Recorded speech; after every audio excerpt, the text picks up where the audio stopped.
আজকে বড়ই আনন্দের দিন। আমার কুটুস বুড়ির ছোট্ট করে জন্মদিন হচ্ছে। সেই জন্মদিনের সমস্ত কিছুই অ্যারেঞ্জমেন্ট কিন্তু আমার হাজব্যান্ড করেছে। এত ব্যস্ততার মধ্যে থেকেও সে যে ঠিক তার মনের মতন করে জন্মদিনটাকে গুছিয়ে করেছে, এটাই অনেক। দুই মেয়েকে নিয়ে প্রথমেই কিন্তু দোকানে গিয়ে পছন্দ মতন কেকটা নিয়ে এসছে। অ্যারেঞ্জমেন্ট সব তারই করা। আত্মীয় স্বজন, ভাই বোন সবাইকে নিয়ে একসাথে আনন্দেই কিন্তু কেটেছিল আজকের দিনটা। আর আমিও দেখো এই এত ব্যস্ততার মধ্যেও সমস্ত সুন্দর সুন্দর মুহূর্তগুলোকে কিন্তু তুলে ধরেছি, মানে আমার কাছে স্মৃতি করে রেখেছি। তো ভাবলাম তোমাদের সাথেও এগুলো শেয়ার করি। আমার জীবনের সমস্ত আনন্দগুলো আমি আমার পরিবারের নতুন প্রত্যেক সদস্যকে কিন্তু উপহার করে পাঠিয়ে দিলাম, মানে তোমাদের সাথে শেয়ার করলাম। তোমরা আমার পাশে যেরমভাবে আছো এরমভাবে সব সময় থেকো।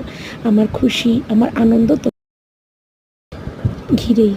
তাই জন্যই তো বলি, এত আনন্দের মধ্যেও আমার কখনো কখনো মনে হয় যে তোমরা সকলে মিলেই আমার কাছে পরিবারের চেয়ে কম নও।